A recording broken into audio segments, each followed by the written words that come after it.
we can put the alternative in another image altogether. And I will call this not the ceramic image, not the fully automatic image, but the dramatic image. Consider the world as a drama.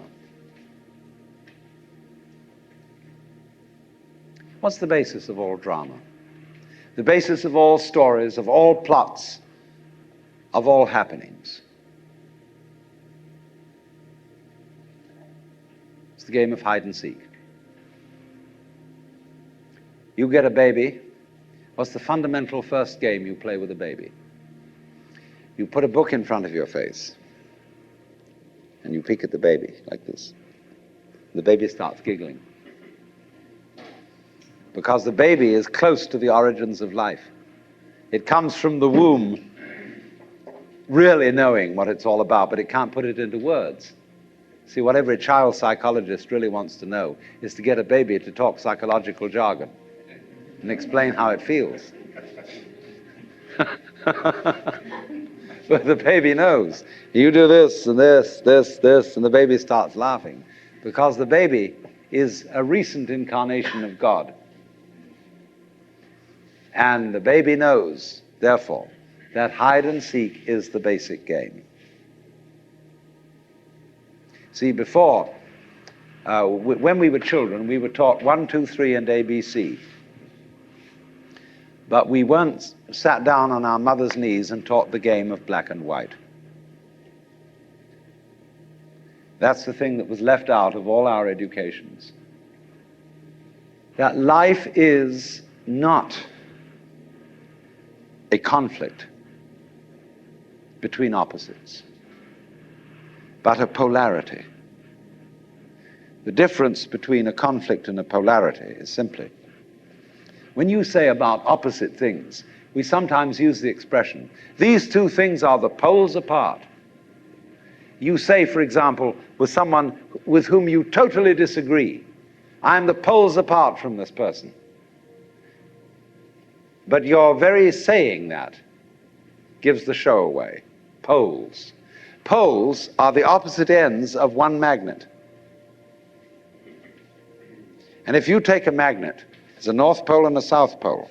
All right, chop off the South Pole, move it away. The piece you've got left creates a new South Pole. You never get rid of the South Pole.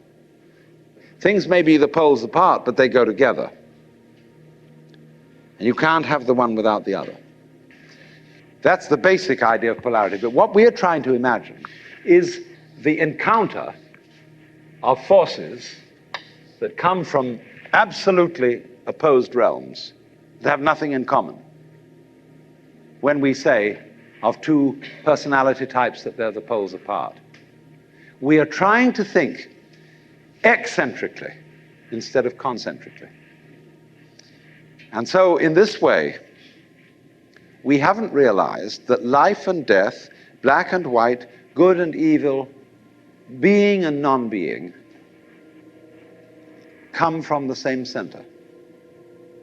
They imply each other so that you wouldn't know the one without the other.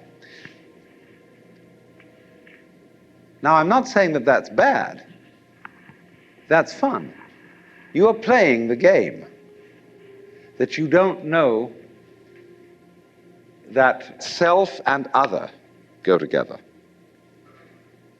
in just the same way as the two poles of a magnet. So that when anybody in our culture says, slips into the state of consciousness where they suddenly find this to be true and they come on and say, I'm God, we say, you're insane.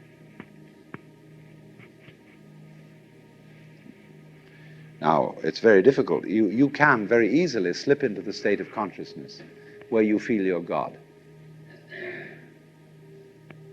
It can happen to anyone. Just in the same way as you can get the flu or measles or something like that, you can slip into the state of consciousness. When you get it, it depends upon your background and your training as to how you're going to interpret it. If you've got the idea of God that comes from popular Christianity, God as the governor, the political head of the world, and you think you're God, then you say to everybody, well, you should bow down and worship me. But if you're a member of Hindu culture and you suddenly tell all your friends, I'm God, instead of saying you're insane, they say, congratulations, at last you found out. Because their idea of God is not the autocratic governor. When they make images of Shiva, say he has 10 arms. How would you use 10 arms? It's hard enough to use 2. You know, if you play the organ, you've got to use your 2 feet and your 2 hands, and you play different rhythms with each member. It's kind of tricky. But actually, we're all masters at this, because how do you grow each hair without having to think about it? Each nerve. How do you beat your heart and digest with your stomach at the same time? You don't have to think about it. In your very body, you are omnipotent in the true sense of omnipotence, which is that you are able to be omnipotent. You are able to do all these things without having to think about it. When I was a child, I used to ask my mother, of course, all sorts of ridiculous questions that every child asks. And when she got bored with my questions, she'd say, darling, there are some things we're just not meant to know. Well, I said, will we ever know? She said, yes, of course, when we die and go to heaven, God will make everything plain. So I used to imagine that on wet afternoons in heaven, we'd all sit around the throne of grace and say to God, well, now, why did you do this? And how did you do that? And he would explain it to us. Heavenly Father, why are the leaves green? And he would say, because of the chlorophyll. And we'd say, oh.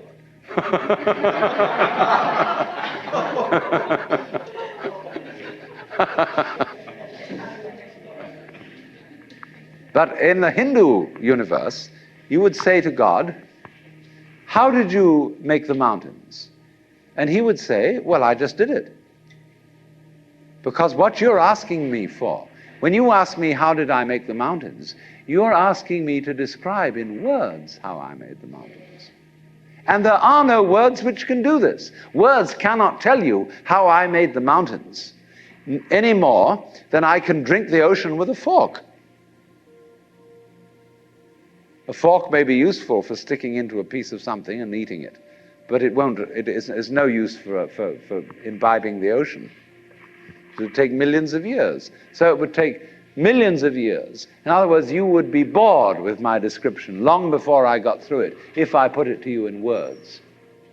Because I didn't create the mountains with words. I just did it. Like you open and close your hand. You know how to do this, but can you describe in words how you do it? But you do it.